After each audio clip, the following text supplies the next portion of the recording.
Well, here I am again. Here we are again. The end of a long and exhausting effort with no real payoff or meaning. I've examined the 23 original killers of Dead by Daylight and studied any real-world serial killer tropes in their lore. Some are slightly to wildly inaccurate, some are realistic but don't feel like they are, some feel realistic but simply aren't. The rest I just don't know. This recap is just a look at what tropes the writers liked the most and how they craft a character, what we see a lot of and what we don't see. The most common tag was killing spree, showed up in 11 of 23 cases: Wraith, Hillbilly, Nurse, Huntress, Ghostface, Deathslinger, Oni, Trickster, Dredge, Knight, and Singularity. This suggests that most of the killers have killed people, and yes, this is precisely the caliber of intellect this video aims for. Okay, we can be a bit more specific. A killing spree is 3 or more murders within a 24-hour period. Definitions vary. Most of these easily meet that criterion. The worst and most violent spree killings were of Oni and Knight, who tore their enemies to pieces. Huntress also did this to a lesser extent. This is contrasted with the spree killings of the Wraith and Hillbilly, who killed genocidal mercenaries and an abusive family/corrupt police force respectively. These kills are comparatively sympathetic, or at least the most sympathetic from those tagged. The least sympathetic are the most psychopathic and directionless. Ghostface and Trickster, who killed a small writing team and a record label board respectively, and did so with a lot of stabbing. Perhaps the most kills in a single day, and typically unsympathetic by most interpretations, was committed by the Nurse, but exact numbers for many of the others are difficult to ascertain. 2 of the non-human original characters also committed a spree killing. Hux ruthlessly suffocated several people for the crime of existing, and the Dredge was born of cult violence. He technically is the spree killing. Finally, there was the Deathslinger's siege at Hellshire Penitentiary, but it isn't too clear how many he specifically killed and how many his gang killed. Maybe I shouldn't have counted this. I didn't count Trapper, Hag or Blight. It isn't clear who died when or even if there was a real murder. The second most common tag was bereavement, with 10 counts. Trapper, Wraith, Nurse, Hag, Huntress, Clown, Spirit, Twins, Artist, and Knight. A dead mother was the most common. Trapper, Huntress, Clown, Spirit, and Twins. The Clown's mother died before he met her, but I think this still counts as a bereavement. Artist lost her brother in an accident and harboured more guilt than most other bereavements, except the Wraith, who lost his whole family and was crippled with survivor's guilt. Knight also lost his whole family, but I think he was okay with it. He didn't seem to mind. The only 2 who didn't lose blood relatives were the Nurse, lost a husband, and Hag, lost a childhood friend. The Nurse's bereavement, I think, played a big part in her eventual rampage. You could say Hillbilly, Plague, Ghostface, and Oni suffered a bereavement, but in their case, they are the ones who are responsible, so I don't think that counts, even if they did deserve it, or it was an accident, or the result of being misguided, or just a laugh. So what was the third most common tag? It's a dark one: torture. Doctor, Huntress, Clown, Oni, Deathslinger, Trickster, and Knight. 7 counts, all tortured victims to varying degrees. There are other instances that could be considered torture, but these were the most prolonged and egregious. As I finish up the top 5 most common tags, we have the mental health tag of Factor 1 psychopathy, Doctor, Oni, Blight, Knight, Scully, and Singularity. The second is the crime scene detail of collecting trophies, Nurse, Hag, Huntress, Clown, Oni, Singularity. Oni and Singularity featured in both, and, like before, there are other instances that might be counted. In my main project, I realised I had a problem with the Factor 1 psychopath tag, because surely that would count a lot more, but we don't know for sure. While I'm here, I'll count other mental health theories. Characters such as Clown and Legion are Factor 2 psychopaths, and or suffer from antisocial personality disorder. Ghostface and Trickster are narcissists, although any of them could be considered a Factor 1 psychopath. Interestingly, I tagged Singularity for narcissistic personality disorder as well as Factor 1 psychopathy. Why? Well, he had a clear goal or mission to fulfill rather than the others who just killed to satisfy some warped emotional need. Killing others because they are in your way is the coldest kind of psychopathy.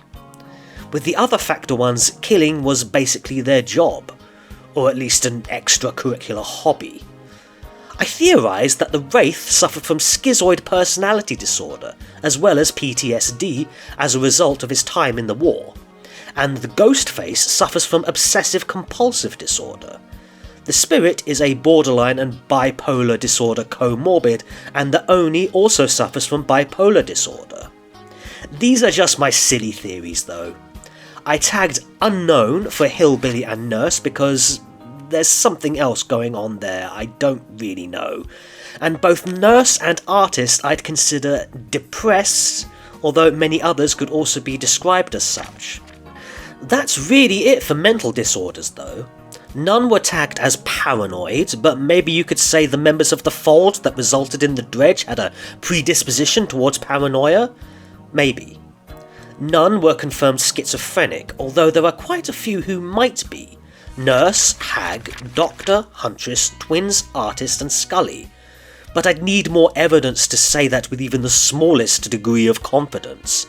I think it's fair to say there's a lot going on with all of them. The severity of trauma histories for the killers were all over the shop. I regard Wraith, Hillbilly and Twins as having the worst childhoods of all the killers, but there are others who came close. I also say that the Doctor had the lowest trauma history, which isn't unheard of in real serial killers. And what sort of things would trauma history involve? Absent father is a rather classic detail, but only the Twins were tagged as that. Maybe I should have tagged Huntress as well? I know Scully experienced this as well, but her variation is more akin to parental abandonment, which we also see with Plague, Trickster and Artist. Trickster and Artist having conspicuously absent mothers, and Carmina doesn't know the real reason her mother left. Plague in particular was the only killer that was officially adopted, a rather underrepresented tag. Legion, as represented by Frank Morrison, experienced a lot of problems with foster care, which may or may not be the same thing depending on who you ask. I ran into this problem of what specifically counts as what in the main project as well, and I still don't know. Negligent parents is another somewhat subjective judgment to make, but I think we can clearly say that Clown, Legion and Trickster also suffered from this. But a sad reality is that absence and negligence is actually preferable to the next batch of tags. Abuse. 4 of them had abusive fathers: Trapper, Hillbilly, Clown and Artist. Clown was apparently tagged with both abusive and negligent. I'm not sure which one to pick, and you could argue that Artist's father was more negligent than abusive. Exactly what constitutes what is tricky.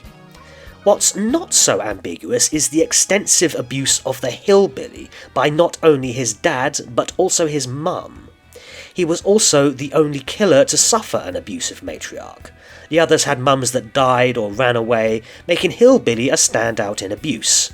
And it doesn't stop there. 3 of the killers were beaten, and once again Hillbilly shows up. Trapper as well, also by his father. Twins were beaten, but they actually had a loving mother and were instead beaten by caretakers at the Black Veil Monastery.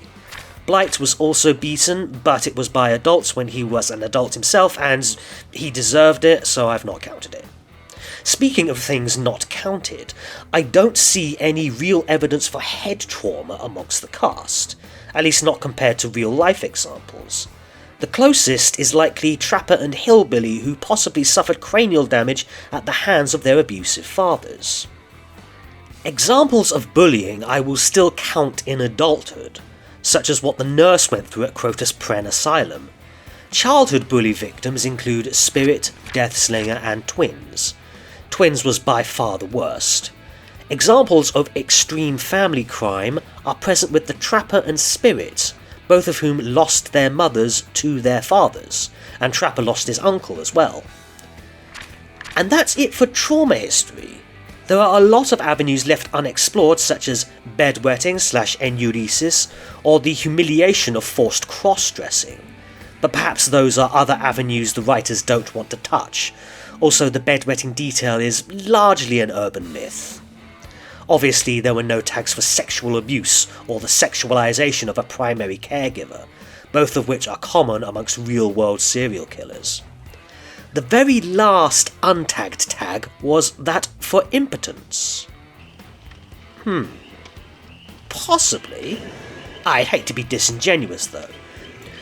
Kazan did have children, but then again so did Andre Chikatilo, who was also impotent. Don't ask. This is a fun aside, but I guess we'll never know for sure. As we move on to the specifics of what the killer did to their environments, we reach the sixth most tagged aspect of killer lore: infant zoo sadism.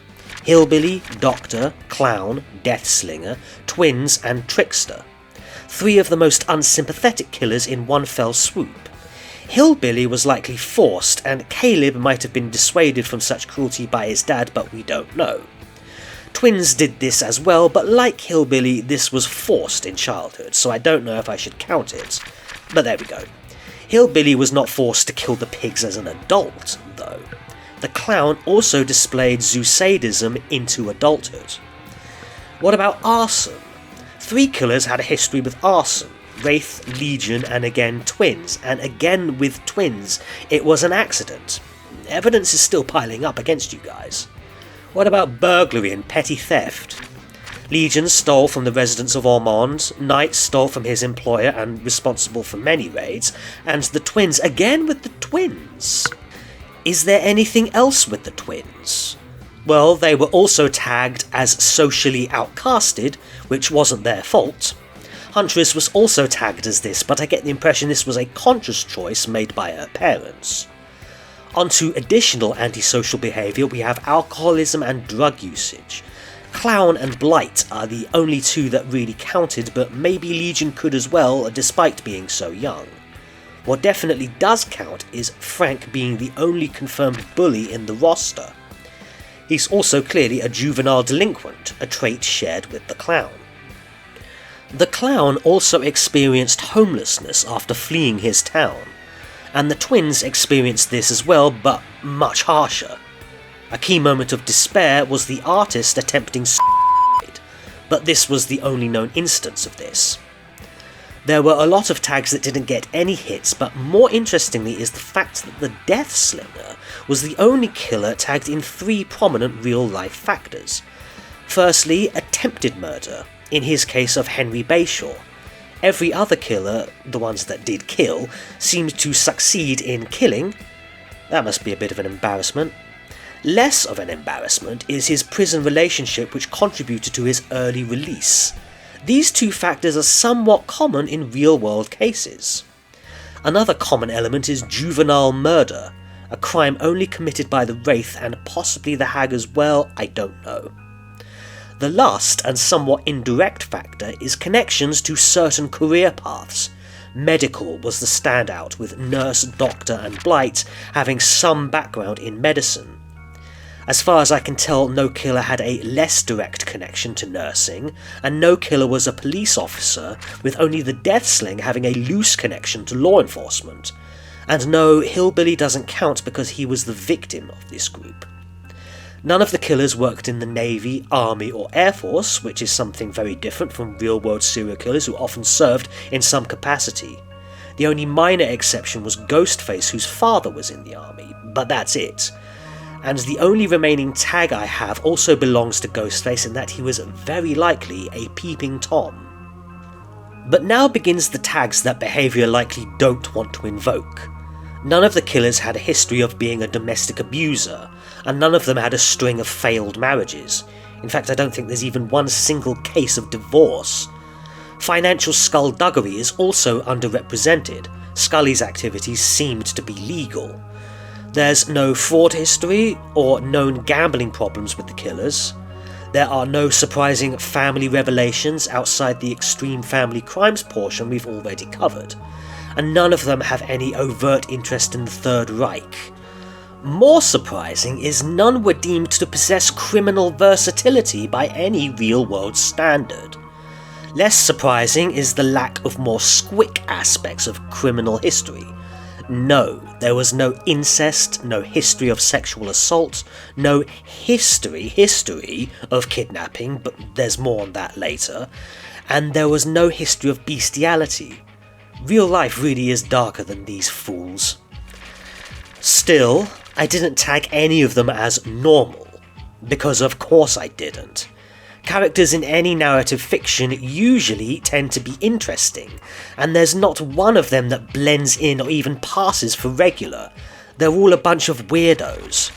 However, as we move on to the final phase of criminal analysis, details of the crimes and modus operandi, we did get 2 tags for double life, Ghostface and Trickster. Neither of them are normal, and they'd hate to be considered as such, but both lived 2 lives as a journalist/pop star and serial killer. One of the more common crime-type tags was the fact that 4 of them killed a family member as part of their crime spree: Trapper, Hillbilly, Ghostface, and Oni. What's more interesting is they all killed their fathers. Billy killed his mother as well, in the only tagged instance of matricide. But when it comes to further details about the crimes they committed, certain names recur. Burglary as part of crime spree. Huntress and Ghostface both broke into other people's homes. Staging the corpses was done by Trickster and probably Ghostface as well. What they both did do was taunt the police, again showing their extreme levels of narcissism. And they are also the only 2 killers to make something from the crime scene. Ghostface took photographs, which is a surprisingly common thing for serial killers to do. Trickster made audio recordings of his victims, again something that happens a lot in real-world cases. It's also clear that Ghostface was after media attention, and gave it to himself. I think Trickster got his narcissistic supply from his day job, and his murders were more an exploration of something his shallow psyche couldn't quite grasp. Trickster also repeatedly committed kidnapping as part of the crime spree, but even he was outmatched by the Huntress, who committed kidnapping extensively. And this segues into the more dreadful aspects of true crime. 3 of these killers killed children: Huntress, Clown, and Oni. Clown was only implied, but I wouldn't be surprised. But before I get too dark, I'd like to tie up some loose ends. None of the crimes were that of Black Widow or Bluebeard, and none involved infant farming or abortionism. Multiple killers did, however, cross racial lines, and did so more than once, but I stopped tagging this because it just didn't seem relevant to any of their cases or to any wider trends. I count only one example where the would-be victim escaped, and that was the Clown. Deathslinger's instance counts as attempted murder. There was only one instance of arson as part of the crime spree. The Wraith did have a history with arson, but it was the Oni who burned a ship down as part of his crusade. There's a lot of null hits for tags such as escaped custody, fake letters, feigning insanity, hitchhiker kills, or mattress body. I also don't see anything worthy of grace of the devil. It seems real-life killers are just luckier. But there are still 1 or 2 sporadic hits. Trickster's gambit to frame a victim for an attacker and ultimately have them be killed by cop was a special moment of deviousness. Only 1 killer was tagged as greedy, Skull Merchant, and that's very much underrated amongst the killers. Only the Wraith had a connection to organised crime, and he wasn't even totally aware of it. You could argue Hillbilly, Doctor and Deathslinger did as well as perhaps Plague and Night depending on your view, but I don't for various reasons. Some of them did have morality pets, but I didn't bother keeping track, All of them were consistent in their murder methods with very little variation on how they'd actually kill their victims compared to real-world serial killers. However, 4 of them I did deem cruel and unusual. Wraith, Doctor and Oni for doing things outside the typical realm of serial murder, and the Trapper for burying people alive. And speaking of, there was one instance of cannibalism with the Hag, and possibly the Huntress as well. In any case, this is where the story ends, and again we see lines drawn on what the writers are not prepared to include. Obviously, there's no sexual assault in the crimes against either the living or the dead. There were no crimes of a sexual nature against relatives or children, go away Freddy, and there were no instances of taunting the families of the victims. It seems even this lot have their standards.